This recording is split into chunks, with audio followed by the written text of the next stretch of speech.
Well, Dana and Mark, those findings are in relation to the school's Clery Compliance report, and the initial investigation shows that there are multiple violations against Liberty University.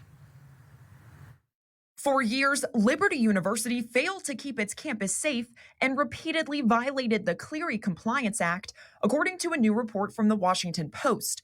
They say they obtained a preliminary report from the Department of Education. The Post reports that between 2016 to 2022, Liberty failed to warn people on campus about gas leaks, bomb threats, and people accused of sexual violence. The findings also claim university officials destroyed evidence after investigations began. The Department of Education's preliminary findings against Liberty University are the most damning I've ever seen in over 26 years. S. Daniel Carter, a campus safety consultant, has worked with the Clery Act for more than 3 decades. I spoke with him about the initial report against Liberty. And what are some of the possible repercussions that Liberty University could face? Institutions can face $67,000 per violation fines. They can also face limitations on their ability to access federal student aid or be removed from federal student aid programs. That's the most serious consequence. I reached out to Liberty for comment. A spokesperson with the university sent me the following statement, saying in part, quote, Liberty identified historic gaps in compliance, which the university both acknowledged to the department and took timely action to remedy. Since the initiation of the review, the university has been engaged in dialogue with the department about reaching a timely, efficient, and fair resolution. Now you can read Liberty's full statement on our website, wset.com. Mark?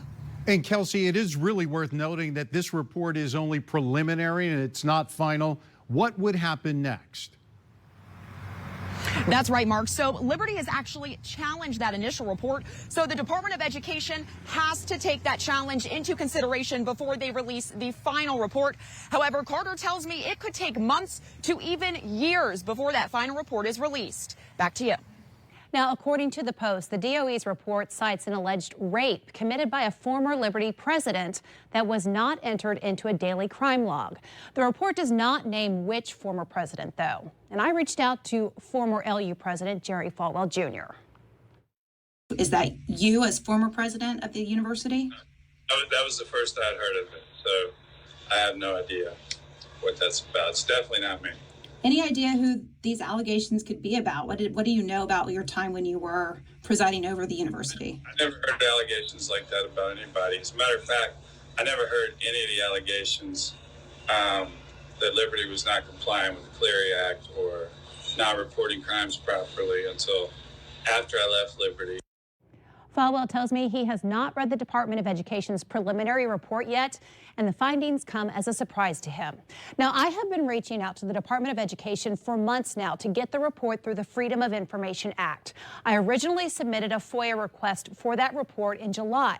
The department did respond that they received my request. My case file only says the request is still in progress. All right, a little bit more about the Clery Act. It's been in effect since 1990, and it was most recently amended in 2013. In simple terms, the Clery Act requires both public and private colleges to disclose information about crimes that occur on or near campus. Those crimes can range from stalking and intimidation to dating violence and sexual assault. In 2019, Michigan State University was ordered by the Department of Education to pay $4.5 million. In that case, the Clery Act was violated multiple times relating to the sex abuse of hundreds of athletes by former team doctor and Olympic gymnast coach Larry Nassar. Thanks for watching the ABC 13 YouTube channel. If you'd like to get more videos and live coverage and local stories, click to subscribe and download our ABC 13 News app.